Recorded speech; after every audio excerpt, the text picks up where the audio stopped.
Hi friends, welcome to Angelina learning class. ഇന്ന് നമ്മൾ പഠിക്കുന്നത് SSLC കെമിസ്ട്രിയുടെ chapter 6 nomenclature of organic compounds and isomerism. Welcome to Angelina learning class. ഇന്ന് നമ്മൾ പഠിക്കുന്നത് nomenclature of organic compounds and ഐസോമറിസത്തിന്റെ part 3 ആണ്. അതായത് നമ്മൾ കഴിഞ്ഞ ദിവസം സാച്ചുറേറ്റഡ് വരെ പഠിച്ചു, ആൽക്കൈൻസിന്റെ വരെ പഠിച്ചു. ഇത് നമ്മൾ പഠിക്കാനുള്ള എന്താണ്? അൺസാച്ചുറേറ്റഡ്, അതായത് ആൽക്കൈൻസ് ഉൾപ്പെടുന്നവയാണ് നമുക്ക് പഠിക്കാനുള്ളത്. അൺസാച്ചുറേറ്റഡ് എന്തായിരുന്നു? സിംഗിൾ ബോണ്ട് ആയിരുന്നു. കാർബൺ ആറ്റംസ് 4 വാലൻസിൽ സാറ്റിസ്ഫൈ ചെയ്യുന്നത് എങ്ങനെയാണ്? സിംഗിൾ ബോണ്ട് വഴിയായിരുന്നു. ഇനി നമുക്ക് അൺസാച്ചുറേറ്റഡ് പഠിക്കാം. അൺസാച്ചുറേറ്റഡ് എങ്ങനെയായിരിക്കും? ഡബിൾ ബോണ്ട് അല്ലെങ്കിൽ ട്രിപ്പിൾ ബോണ്ട് ഉള്ളവയായിരിക്കും. എന്താണ് അൺസാച്ചുറേറ്റഡ് കോമ്പൗണ്ട്സ് നോക്കാം. Hydrocarbons having double bond or triple bond between carbon atoms are commonly known as unsaturated hydrocarbons. അതായത് ഡബിൾ ബോണ്ടോ ട്രിപ്പിൾ ബോണ്ടോ ആയിരിക്കും കാർബൺ ആറ്റംസ് വാലൻസി സാറ്റിസ്ഫൈ ചെയ്യുന്നത്.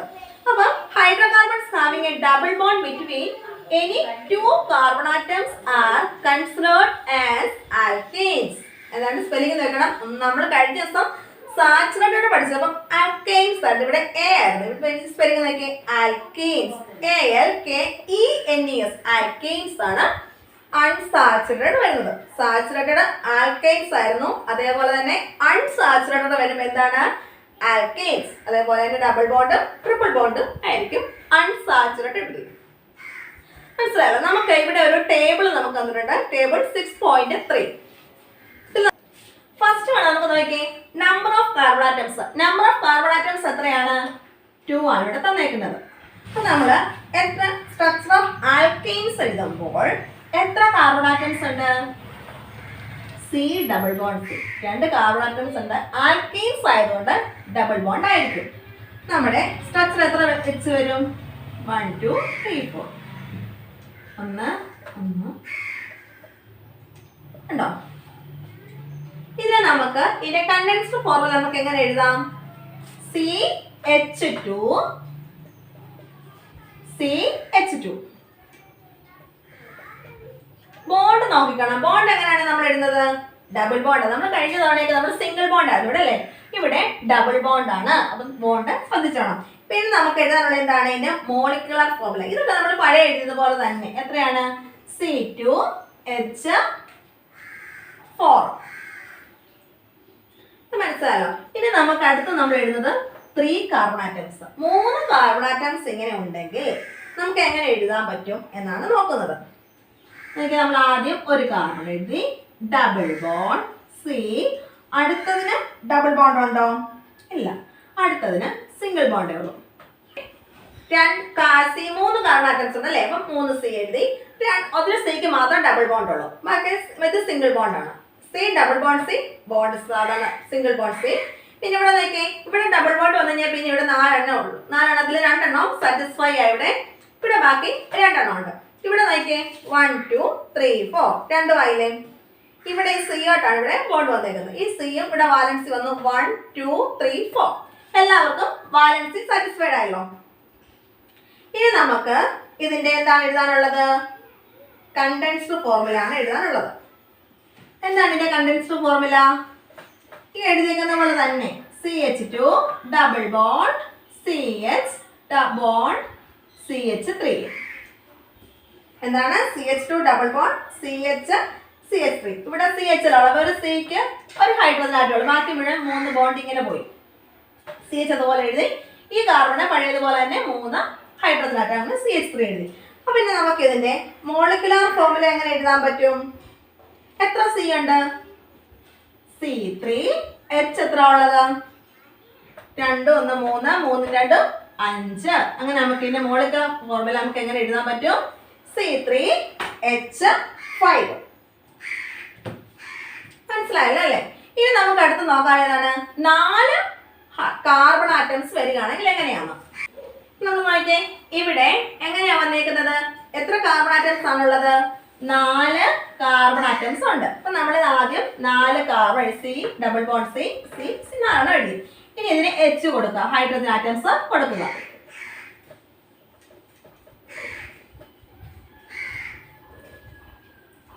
അറിയാമല്ലോ. ഇതിന് 2 വാലൻസികൾ, 2 വാലൻസ് ഇവിടെ പോയി, ബാക്കി രണ്ടെണ്ണത്തിന് ഹൈഡ്രജൻ കൊടുത്തു. ഇതിന് 2 വാലൻസ് ഇവിടെ, 2 വാലൻസ് ഇങ്ങനെ പോയി, ഒരു ഹൈഡ്രജനേ ഉള്ളൂ. ഇതിന് 2 വാലൻസ് ഇങ്ങനെ വന്നു, 2 ഹൈഡ്രജനും വന്നു, ഇതിന് 3. അപ്പൊ നമുക്ക് ഇതിന്റെ ഫോർമുല നമുക്ക് എങ്ങനെ എഴുതാൻ പറ്റും? കണ്ടൻസ്ഡ് ഫോർമുല എങ്ങനെ എഴുതാൻ പറ്റും? CH2 double bond CH2 CH3. അതേപോലെ തന്നെ ഇതിന്റെ മോളിക്കുലർ ഫോർമുല എങ്ങനെ എഴുതാൻ പറ്റും? എത്ര C ആണുള്ളത്? C4H 2 3 4 5 6 7 8. എത്ര H ഉണ്ട്? 8H ഉണ്ട്. അതായത് C4H8. മനസ്സിലായല്ലോ?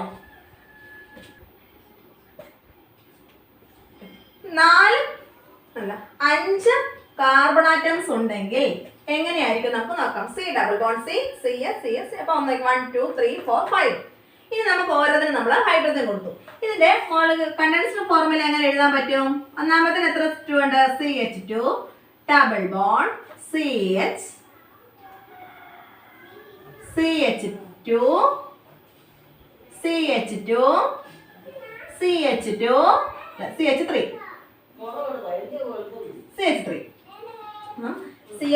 ഡബിൾ ബോണ്ട് CH2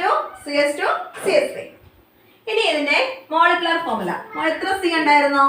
C5H എത്രയാണ്? 1 2 3 4 5 6 7 8 9 10. എത്രയാണ്? C5H10. ഇത് മനസ്സിലായല്ലോ.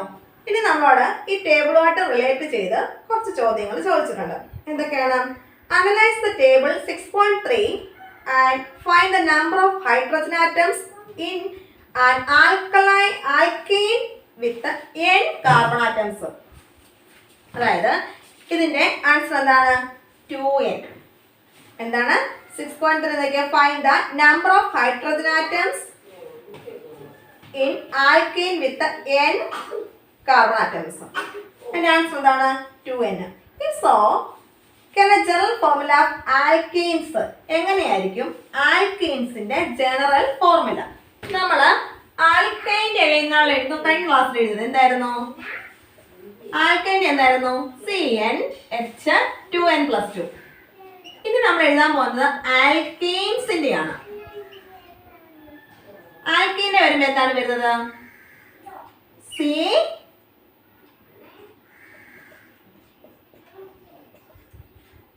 എന്താണ് ആൽക്കീൻ വരുമ്പം? CnH2n. Check whether the alkenes given in the above members are homologous series. നമ്മൾ കഴിഞ്ഞ ക്ലാസ്സിൽ ചെയ്തതുപോലെ തന്നെ നമുക്ക് ഇത് ഹോമോലോഗസ് സീരീസ് ആണോ എന്ന് ടെസ്റ്റ് ചെയ്ത് നോക്കാം. അതായത് ഹോമോലോഗസ് സീരീസ് ആണെങ്കിൽ എന്ത് വരും? CH2 ഉള്ള വ്യത്യാസത്തിലായിരിക്കും ഓരോരോ സ്ട്രക്ചേഴ്സും ഫോം ചെയ്യുന്നത്. Look at the structure of hydrocarbon carrying a triple bond between 2 carbon atoms. ഈ പിക്ചർ നോക്കിയേ. ഇവിടെ കാർബൺ ആറ്റംസ് ട്രിപ്പിൾ ബോണ്ടാണ് ഫോം ചെയ്തേക്കുന്നത്. ഇവിടെ ഒരു ഹൈഡ്രോജൻ, ഇവിടെ ഒരു hydrogen. Okay, hydrocarbons having a triple bond between any 2 carbon atoms named alkynes. എന്താണ് ഇനി നമ്മൾ പഠിക്കാൻ പോകുന്നത്? എന്താണ്? ആൽക്കൈൻസ് ആണ്. ആൽക്കൈൻസ് സിംഗിൾ ബോണ്ട് ആണെങ്കിൽ ആൽക്കൈൻ സാച്ചുറേറ്റഡ് ആണ്. ഡബിൾ ബോണ്ട് ആണെങ്കിൽ ആൽക്കീൻ അൺസാച്ചുറേറ്റഡ് ആണ്. ട്രിപ്പിൾ ബോണ്ട് ആണെങ്കിൽ എന്താണ്? ആൽക്കൈൻ. സ്പെല്ലിംഗ് നോക്കണം. ഇവിടെ എ, ഇവിടെ ഇ, ഇവിടെ വൈ. അതാണ് നമ്മുടെ ഡിഫറൻസ്. ഇവിടെ എന്താണ്? ട്രിപ്പിൾ ബോണ്ട് ആണ് ഫോം ചെയ്തേക്കുന്നത്. കാർബൺ ആറ്റംസ് തമ്മിൽ ട്രിപ്പിൾ ബോണ്ട് ആണ് ഫോം ചെയ്തേക്കുന്നത്. പിന്നെ നമുക്ക് തന്നേക്കുന്നത് ഒരു ടേബിൾ ആണ്. നമുക്ക് ഇതിന്റെ സ്ട്രക്ചർ എഴുതാനും കണ്ടൻസ്ഡ് ഫോമിൽ എഴുതാനായിട്ട് നമുക്കൊരു ടേബിള് തന്നിട്ടുണ്ട്. നമുക്ക് നോക്കാം. നമ്പർ ഓഫ് കാർബൺ ആറ്റംസ് 2 ആണെങ്കിൽ സ്ട്രക്ചർ ഓഫ് ആൽക്കൈൻ എങ്ങനെയായിരിക്കും?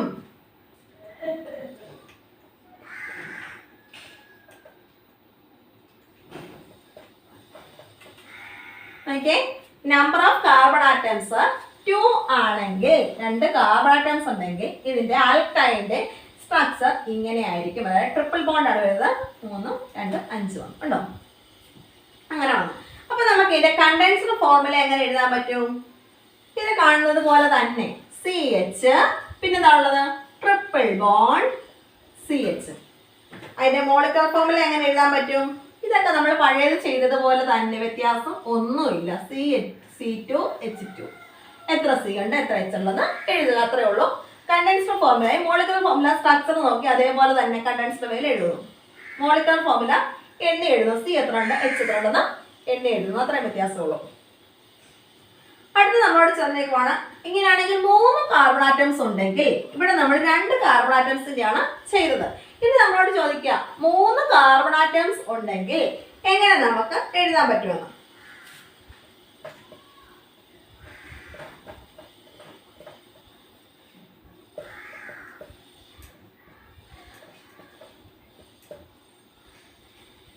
അതായത് 3 കാർബൺ സ്ട്രക്ചർ നോക്കിയേ, 3 കാർബൺ ആറ്റംസ് ഉണ്ടെങ്കിൽ C1 2 3 3 കാർബൺ ആറ്റംസ് ഉണ്ട്. ഒരു H ആയിട്ട് കണക്ട് ചെയ്ത് ഇവിടെ 3 എണ്ണമാണ്, 3 1 4 വാലൻസി സാറ്റിസ്ഫൈഡ് ആയി. പിന്നെ ഇത് ഇവിടെ 3 ഉണ്ട്, ഇവിടെ 1 4, അവിടെ H കണക്ട് ചെയ്യേണ്ട കാര്യമുണ്ടോ? ഇല്ല, 4 വാലൻസിയും കംപ്ലീറ്റ് ആയി. ഇനി ഇവിടെ നോക്കിയേ, ഈ Cക്ക് 1 2 3 4 ഇവിടെ ഒരെണ്ണേ ഉള്ളൂ, ബാക്കി 3 എണ്ണം ഹൈഡ്രജൻ ആറ്റമായിട്ട് സാറ്റിസ്ഫൈ ചെയ്തു. അപ്പൊ നോക്കി ഇങ്ങനെയാണ് 3 കാർബൺ ആറ്റംസ് ഉണ്ടെങ്കിൽ അതിന്റെ ആൽക്കൈന്റെ ട്രിപ്പിൾ ആയിട്ട് ബോണ്ട് ആയിട്ട് വരുമ്പോൾ ആൽക്കൈൻസിന്റെ സ്ട്രക്ചർ എങ്ങനെയാണ്? HC triple bond CH3. മനസ്സിലായില്ലേ? അപ്പൊ നമുക്ക് ഇതിന്റെ കണ്ടൻസ്ഡ് ഫോർമുല നമുക്ക് എങ്ങനെ എഴുതാൻ പറ്റും? ഈ കാണുന്നത് പോലെ തന്നെ CH ട്രിപ്പിൾ ബോണ്ട് CH3. നമ്മൾ ഈ സ്ട്രക്ചർ കാണുന്ന അതേപോലെ തന്നെ കണ്ടൻസ്ഡ് ഫോർമുല എഴുതുക. സ്ട്രക്ചർ വരയ്ക്കുന്ന നമ്മൾ പഠിച്ചു കഴിഞ്ഞാൽ ബാക്കി നമുക്ക് കണ്ടൻസ്ഡ് ഫോർമുല എഴുതാനും മോളിക്കുലർ ഫോർമുല എഴുതാൻ നമ്മൾ പിക്ചർ നോക്കി അതേപോലെ തന്നെ എഴുതിയാൽ മതി. പക്ഷെ സ്ട്രക്ചർ എഴുതുമ്പോൾ ശ്രദ്ധിക്കണം, ബോണ്ട് കൊടുക്കുമ്പോൾ ആവശ്യമില്ലാതെ ഇവിടുന്ന് കൊണ്ട് 3 എണ്ണ എണ്ണി എഴുതിയാൽ മതി. ഇവിടെ കാർബൺ എത്ര വാലൻസ്? ഒരു കാർബണ് 4 വാലൻസിയാണ് ഉള്ളത്. അപ്പൊ അതിന് 4 എണ്ണത്തിൽ കൂടുതൽ കൊടുക്കാനും പറ്റില്ല, അത് കുറയാനും പറ്റത്തില്ല. നമുക്ക് ഇവിടെ നോക്കിയേ, നമ്മൾ C ആദ്യം എഴുതുക, കാർബൺ ആറ്റംസ് ആദ്യം എഴുതുക. ആൽക്കൈൻ കാണുമ്പോൾ നമുക്കറിയാം ഒരെണ്ണം ട്രിപ്പിൾ ബോണ്ട് ആയിരിക്കും. ആൽക്കൈൻസ് ആണെങ്കിൽ എന്തായിരിക്കും? ഡബിൾ ബോണ്ട് ആയിരിക്കും. മറ്റേ അൺസാച്ചുറേറ്റഡ് എന്താണ്? Single bond open hydrogen atoms ആയതുകൊണ്ട് അങ്ങനെ എഴുതുക. ഇവിടെ 3 ബോണ്ട് ഉണ്ട്, ചിലപ്പോൾ C ട്രിപ്പിൾ ബോണ്ട് എന്ന് കൊടുത്തു. അത് കഴിഞ്ഞിട്ട് പിന്നെ നമ്മൾ പറഞ്ഞ 3 കാർബൺ ആറ്റംസ് ആണെന്ന് പറഞ്ഞിട്ടുണ്ട്. അപ്പൊ നമ്മൾ ആദ്യം 3 C എഴുതി, ഒരെണ്ണം ട്രിപ്പിൾ ബോണ്ട് ആയിരിക്കും, ബോണ്ട് കൊടുത്തു. പിന്നെ നമ്മുടെ നോക്കി, ഇവിടെ 3 ബോണ്ട് സാറ്റിസ്ഫൈ ചെയ്തു, പിന്നെ ഒരെണ്ണം കൂടെ ഉണ്ടായിരുന്നുള്ളൂ, അവിടെ നമ്മൾ ഹൈഡ്രജന് കൊടുത്തു. പിന്നെ ഈ കാർബൺ ഇതുപോലെ തന്നെ 3 എണ്ണം ഇവിടെ സാറ്റിസ്ഫൈ ചെയ്തു, പിന്നെ ഒരെണ്ണം ഉണ്ടായിരുന്നുള്ളൂ, അത് ഈ കാർബണായിട്ട് സാറ്റിസ്ഫൈ ചെയ്തു. പിന്നെ ഈ കാർബൺ നോക്കി, ഇവിടെ ആകെ ഒരു ബോണ്ടേ ഫോം ചെയ്തിട്ടുള്ളൂ, ബാക്കി 3 ബോണ്ട് നമ്മൾ ഹൈഡ്രജന് നൽകണം. അങ്ങനെ നമ്മൾ 3 ബോണ്ടിന് നമ്മൾ ഹൈഡ്രജനെ കൊടുത്തു. അങ്ങനെ നമ്മൾ 3 കാർബൺ ആറ്റംസിന്റെ ആൽക്കൈൻസിന് എഴുതി. ഇനി നമ്മളോട് ചോദിച്ചേക്കുന്നത് എന്താണ്? ഇതിന്റെ മോളിക്കുലർ ഫോർമുല. ഇന്നത്തെ കാർബൺ എത്ര ഉള്ളത്? C3. ഹൈഡ്രജൻ എത്ര ഉണ്ട്? 3 1 4. അപ്പം C3H4.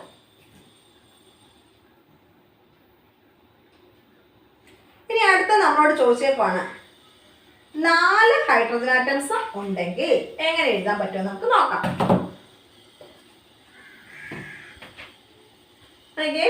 ഇവിടെ നമ്മളോട് പറഞ്ഞിരുന്നത് 4 ഹൈഡ്രജൻ ആറ്റം, 1 2 3 4 4 ഹൈഡ്രജൻ ആറ്റം ഉണ്ട്.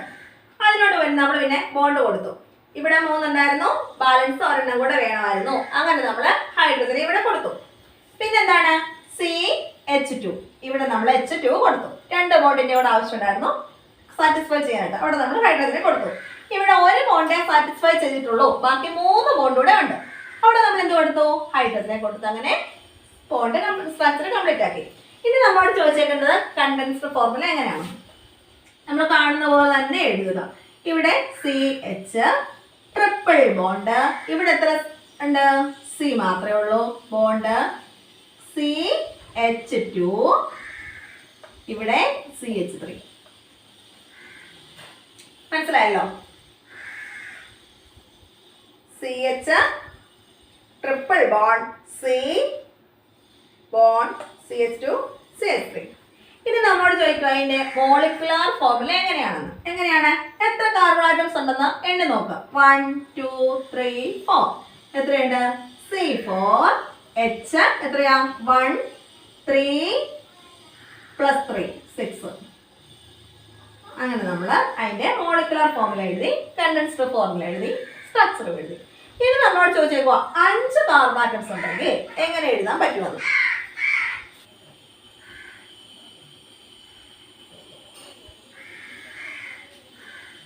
ഓക്കെ, സി ട്രിപ്പിൾ ബോണ്ട്, അത് കാർബൺ ആറ്റംസ് കൊടുക്കുക. സി എടുത്തു, ട്രിപ്പിൾ ബോണ്ട് സി, 5 അങ്ങനെ 5 സി എഴുതി. 1 2 3 4 5 5 സി എഴുതി. അതിനുശേഷം നമ്മൾ ആവശ്യമുള്ള സ്ഥലത്തെല്ലാം ബോണ്ട് കൊടുക്കുക. ഇവിടെ 3 എണ്ണം ഉണ്ട്, അതുകൊണ്ട് ഒരെണ്ണം കൂടെ മതി. ഇവിടെ 3 1 4ആയി. ഇനി ബോണ്ട് ഹൈഡ്രജന് വേണ്ട. ഇവിടെ 1 ഉള്ളൂ, ഇവിടെ 2 എണ്ണമായി. പിന്നെ 2 ബോണ്ട് കൂടെ എക്സ്ട്രാ ഉണ്ട്, അത് കൊടുത്തു, ഹൈഡ്രജനെ കൊടുത്തു. ഇവിടെ അതേപോലെ തന്നെ 2 എണ്ണം, ഇവിടെ ഇതുപോലെ 3 എണ്ണം, ഇവിടെ ഒരു ബോണ്ട് അല്ല ഉണ്ടല്ലോ, അതുകൊണ്ട് 3 ഹൈഡ്രജനായിട്ടേ കൊടുത്തു. ഇനി നമുക്കിതിന്റെ കണ്ടൻസ്ഡ് ഫോർമുല എഴുതി നോക്കാം. എന്താണ്? CH triple bond C CH2 CH2 CH3. Okay, ഇനി നമുക്ക് ഇനി എന്താ എഴുതാനുള്ളത്? Molecular formula. ഇങ്ങനെ എഴുതാൻ പറ്റും. സി എത്ര എണ്ണം ഉണ്ടായിരുന്നു? 5 സി ഉണ്ടായിരുന്നു അല്ലേ? എച്ച് എത്ര എണ്ണം ഉണ്ടെന്ന് എഴുതി നോക്കാം. 1 2 3 4 5 6 7 8. എത്രയുണ്ട്? H8 C5 H8 എന്ന് എഴുതി. ഓക്കെ, ഇനി നമ്മളോട് ഈ ടേബിളിനെ അനലൈസ് ചെയ്ത് കുറച്ച് ചോദ്യങ്ങൾ നമ്മളോട് ചോദിച്ചിട്ടുണ്ട്. എന്താണ് നമുക്ക് നോക്കാം. Analyze the table 6.4 and find out how many hydrogen atoms would be present in alkyne with the n carbon atoms. എന്തായിരിക്കും ആൻസർ? 2n - 2. നമ്മുടെ ഫോർമുല ഇല്ലേ, 2n - 2. So can a general formula of alkynes can be deduced. അങ്ങനെയാണെങ്കിൽ ഇതിന്റെ general formula എന്തായിരിക്കും? H2n+2. ഇതാണ് general formula. ഇനി നമ്മളോട് ചോദിച്ചേക്കാണ്, check whether the alkynes given in the above table the members of homologous series. നമ്മൾ members നമ്മൾ നോക്കിയില്ല, അതേ സെയിം വേയിൽ തന്നെ. അതാ പിന്നെ നമ്മൾ റിപ്പീറ്റ് ചെയ്തത്. ഫസ്റ്റ് വൺ ചെയ്തപ്പോൾ നമ്മൾ വിശദീകരിച്ചിട്ട് 3-4 ചെയ്തില്ലായിരുന്നു, 2 എണ്ണത്തോളം ചെയ്തത്. അതുകൊണ്ടാണ് ഞാൻ പിന്നെ അത് തന്നെ റിപ്പീറ്റ് ചെയ്തത്. നമ്മൾ ഇതിന്റെ സ്ട്രക്ചർ ആയിട്ട് ഡിഫറൻസ് നോക്കി കഴിയുമ്പോൾ എല്ലാത്തിനകത്തും CH2 വ്യത്യാസം വരും. അതുകൊണ്ട് ഇത് ഹോമോലോഗസ് സീരീസ് ആണോ? അതെ. അങ്ങനെ ഓരോ സ്ട്രക്ചറിലും CH2 ഡിഫറൻസ് അനുസരിച്ചാണ് വരുന്നതെങ്കിൽ അത് ഹോമോലോഗസ് സീരീസ് ആയിരിക്കും. ഹോമോലോഗസ് സീരീസിന്റെ ക്യാരക്ടേഴ്സ് പഠിച്ചല്ലേ, അപ്പോൾ അത് വെച്ച് നമുക്ക് മനസ്സിലാക്കാൻ സാധിക്കും. ഇനി നമുക്ക് പഠിക്കാനുള്ള എന്താണ്? Nomenclature of hydrocarbons. അത് നമ്മൾ അടുത്ത ക്ലാസ്സിൽ പഠിക്കാം. Okay, thank you.